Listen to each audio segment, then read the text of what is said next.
Come with me on a solo thrifting day in JB. So in the morning, I tumpang my parents' car to go in, and then we had breakfast at Tasisi, but it wasn't very good.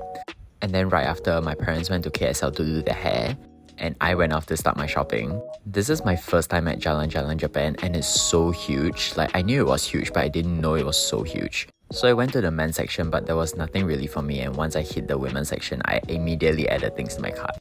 Anyway, I also didn't know there were 2 KIP malls with 2 Jalan Jalan Japans. Like, can someone tell me if it's the same one or a different one? But yeah, I decided this was my first stop because they open at 10 AM. I literally spent 2 hours here and I couldn't complete it, like not even half. And I was off to my second stop, which was Jalan Dobi. And honestly, this place gives me like Haji Lane vibes. Like, it's this very small area with like really cute cafes. I didn't even know like where to start, and I wandered into this store, and turns out it was Red Chilli Vintage, which was one of the ones that I had to try. Their collection of vintage items are one of the most curated ones I've ever seen. And honestly, the decor of this place is amazing. I really love how spacious and well lit the fitting room was, but there was only one. But thank God I was the only one, and then when I went out, the whole store was like crowded. After that, I wanted to like try others. I wanted to try Serba Serbi. Heard it's good, but it was closed.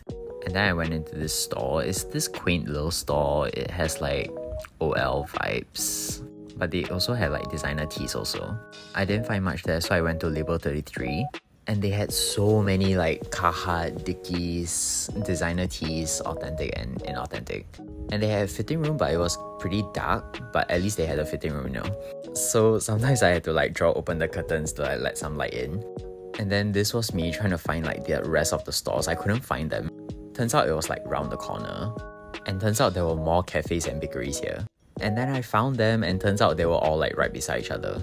So first I went into Kedai Dobi Shanghai. A lot of people said like it was pretty dusty, but I felt like it was pretty much the same throughout all the stores.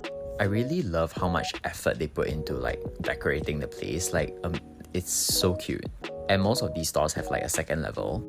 And honestly, all their clothes are really well organized. This place was a little bit pricey. Like for a vintage tee, it was like 300 ringgit.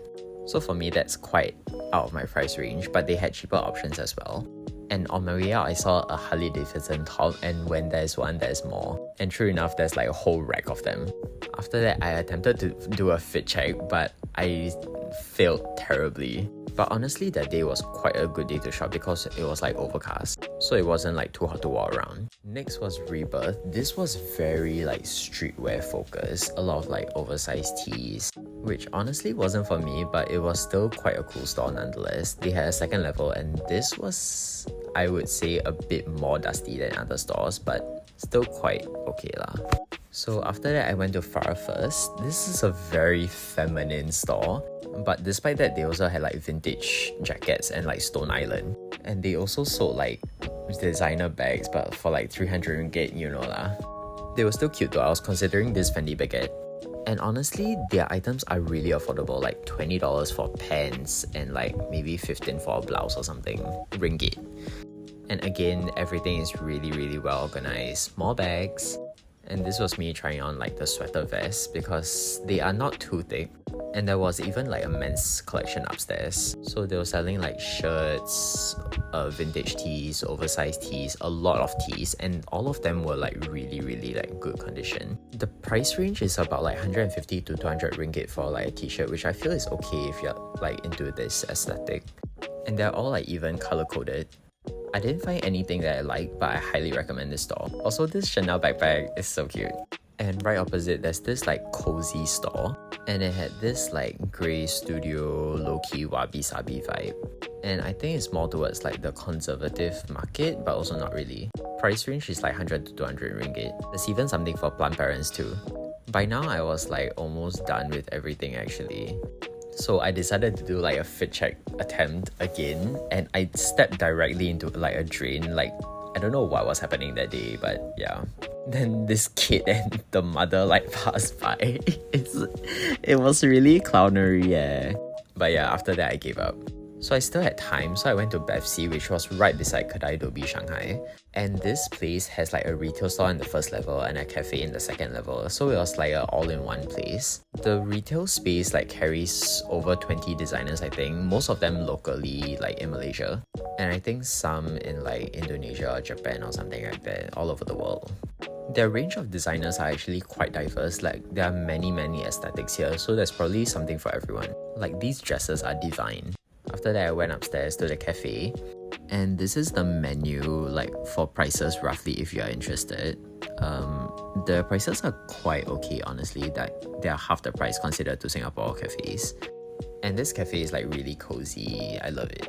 So I ordered like a Choco Pain au Chocolat and like a latte. Honestly, it was not bad. Like the chocolate inside was like gao gao, you know. I would have tried something else, but I was like having dinner after, so like never mind. I was about to leave and then it started pouring, so I was like trapped there. So I decided to make the best of it and read my book. Luckily, I brought my book. So the cafe closed at like 6, so I left. And I wanted to explore more, but like by 6 p.m, the whole place was like dead. I was quite surprised, but like okay. Also, somebody actually stopped me and complimented my shoes. I was so flattered. And then I went to grab like some water cause I didn't drink water all day. Gotta hydrate. Afterwards, I wanted Yao Yao, so I went to Paradigm Mall. I always get Yao Yao in Malaysia because it's so much cheaper and the fruits are nicer, but it was quite disappointing that day. And these Ribena pastels are also like much cheaper in Malaysia, so I bought like $100 worth. Also, I love Malaysia for putting up Deepavali decorations before Christmas. Afterwards, I met up with my parents and I went home. Okay, that's it, bye!